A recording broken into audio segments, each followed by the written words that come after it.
Have you ever pondered the existence of demons and their possible influence in our world? This question may sound unnerving, yet it's a topic deeply rooted in the Christian faith. If we delve into the Bible, we encounter numerous references to these supernatural beings. Let's take a journey through the scriptures. In the book of Matthew, chapter 8, verses 28 to 34, we find an encounter between Jesus and two men possessed by demons. Here, Jesus showcases his divine authority by casting out the demons, a clear testament to their existence. Another compelling account is in Luke chapter 4, verses 33 to 36.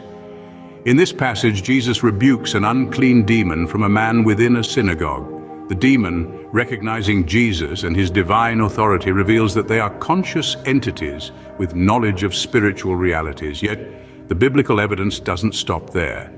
The existence of demons is a recurring theme, a consistent thread woven into the fabric of the scriptures. They are not simply metaphorical figures or symbolic representations of evil. They are conscious, supernatural beings with the ability to influence the physical world.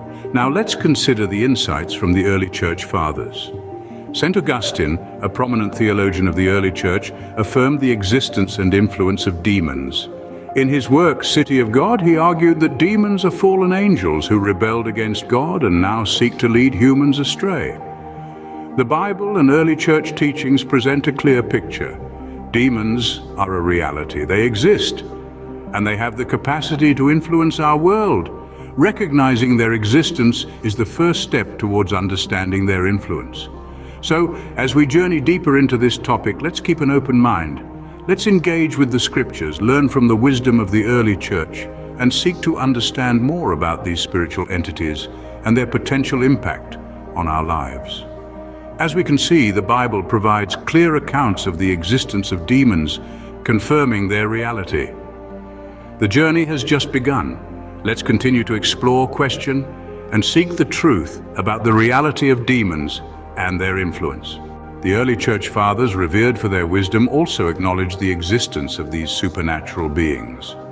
St. Augustine, a towering figure of the early church, wrote extensively about the existence and influence of these entities. In his seminal work, City of God, he presented a compelling argument about the reality of evil spirits. He postulated that these demons are none other than fallen angels who, in their rebellion against God, now work tirelessly to lead humanity away from the path of righteousness. Their primary aim is to sow seeds of discord and doubt, enticing humans to stray from their faith. St. Augustine's writings provide a profound understanding of these beings, shedding light on their intentions and the danger they pose to mankind. Thus, the insights from the early church fathers reaffirm the biblical evidence of the existence of demons. But how can we discern if we are under demonic influence? What signs should we look for? This question is important if we want to guard ourselves against any potential demonic interference. The Bible provides us with clear indications of demonic influence or possession. In the book of Luke, chapter 9, verse 39, there is an account of a boy who was severely afflicted by a demon. His symptoms were physical, causing him to convulse violently. In Matthew chapter 8, we find two men exhibiting extreme behavior due to demonic possession. Their actions were so violent that no one could pass that way. Resistance to spiritual things is another sign of demonic influence. Mark chapter 1, verses 23 and 24 recount a man in the synagogue who was possessed by an unclean spirit. On seeing Jesus, the spirit within the man cried out, showing a clear aversion to Christ's divine presence. Changes in personality or behavior can also indicate demonic influence. Luke 8, verses 27 to 29 tell us about a man who lived among tombs, driven by a legion of demons. His behavior was erratic and he wore no clothes, showing a drastic change from societal norms. However, it's crucial to remember that these signs are not definitive proof of demonic influence. Not all suffering or negative behaviors are necessarily due to demonic influence. Severe physical afflictions could be related to medical conditions. Extreme behavior might be a result of psychological issues. Resistance to spiritual things could stem from personal beliefs or doubts. Changes in personality or behavior might be due to stress, trauma, or other personal issues. Understanding these signs can help us identify potential demonic influence, but it's crucial to remember that other factors could also be at play. It's always important to seek professional help. If you or someone you know is experiencing severe physical afflictions, extreme behavior, or drastic changes in personality. In the end, discernment is key, and it's always best to approach this topic with wisdom and understanding. Knowing the potential threat, how do we guard against demonic influence, one might ask? Well, it all begins with a strong relationship with Christ and obedience to His Word. And it's not just about believing, but rather living out that faith every day. The Epistle to the Ephesians offers a powerful metaphor of putting on the full armor of God to take a stand against the devil's schemes. It's like a spiritual warrior's gear, each piece representing an important aspect of our faith.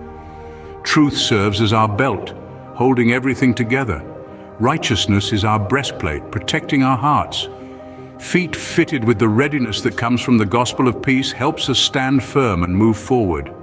Faith serves as our shield, extinguishing all the flaming arrows of the evil one. Salvation is our helmet, guarding our minds and thoughts. And the Word of God, it's our sword, our offensive weapon in this spiritual battle. But even with all the armor, we need discernment. It's an essential skill in spiritual warfare. You see, demons are crafty. They can masquerade as benevolent spirits, as the Apostle Paul warned us in his second letter to the Corinthians. Testing all spiritual experiences and messages against the Word of God is therefore crucial. Discernment helps us differentiate between God's voice and the whispers of demons. It's like having a spiritual filter, sifting the truth from the lies. And how do we develop this discernment? By immersing ourselves in the Scriptures, by praying for wisdom, and by staying connected to Jesus. Remember, as John tells us, I am the vine, you are the branches. If you remain in me and I in you, you will bear much fruit. Apart from me, you can do nothing. This underlines the importance of keeping our relationship with Christ at the center of everything we do. In conclusion, the reality of demons and their influence is evident from the Bible and early church teachings. Recognizing their influence requires discernment and understanding of biblical accounts, while protecting ourselves necessitates a strong relationship with Christ and obedience to His Word.